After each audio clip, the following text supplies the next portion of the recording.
The month of June saw the release of two of this year's most anticipated video game DLCs, the first being Destiny 2's The Final Shape, and the second, Elden Ring Shadow of the Erdtree, the latter of which is now the highest rated video game expansion ever made. Receiving a score of 95 on Metacritic, it's just a single point behind the original game, and 3 points above the former title holder The Witcher 3 Blood and Wine. But despite receiving countless praise from both critics and fans, just days after its release, Shadow of the Erdtree was sitting at mixed reviews on Steam, partly because of performance issues, but also the game's difficulty, which is certainly interesting because of From Software's reputation of challenging but rewarding titles, though apparently this expansion took it a little too far. But as players have begun to get to grips with its somewhat unique progression system, Steam reviews have climbed to a slightly better, mostly positive standing. Fallen Aces is one of many fantastic indie releases of 2024, combining a unique comic book art style with a richly interactive world and satisfying combat. Unfortunately, it is a bit light on content, but if you purchase the game at its very low launch price, you will receive the full campaign when it releases at no additional cost. Still Wakes the Deep is a beautiful but terrifying release for the month of June. It takes place on an oil rig off the coast of Scotland, and as you can probably imagine, not everything goes to plan. But I won't say too much because, according to players, it's worth experiencing for yourself. Critics, on the other hand, weren't so kind,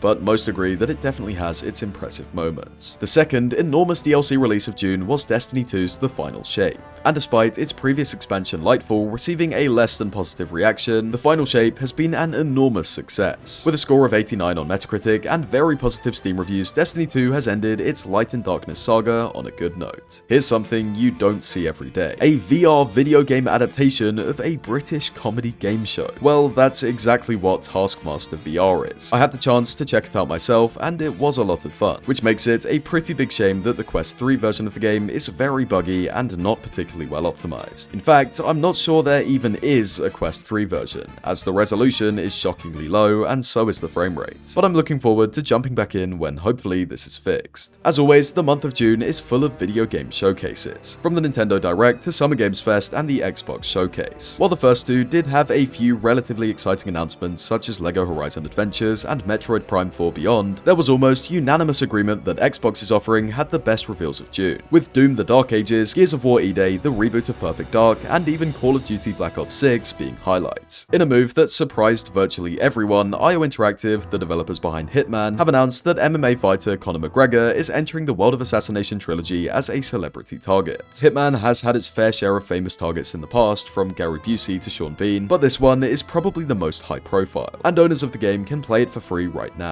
Speaking of Hitman, at the start of the month we got an announcement for Hitman 3 VR Reloaded, an enhanced version of the game's virtual reality mode exclusive to the Quest 3. While you might expect this reveal to draw unanimous excitement, the reaction has been anything but. And that's because the various versions of Hitman VR on other platforms are pretty abysmal despite superior hardware. Regardless, I'm still excited to see just how exactly they managed to pull this off. So what have we got to look forward to in July? On the 9th, we'll get to play the multiplayer survival game Once Human, before Flintlock: The Siege of Dawn and Frostpunk 2 launch on the 18th and 25th respectively. So if you'd like to keep up to date on all of those titles and more, make sure to consider subscribing and let us know what you're most excited for in the comments. Thanks for watching, see you next month.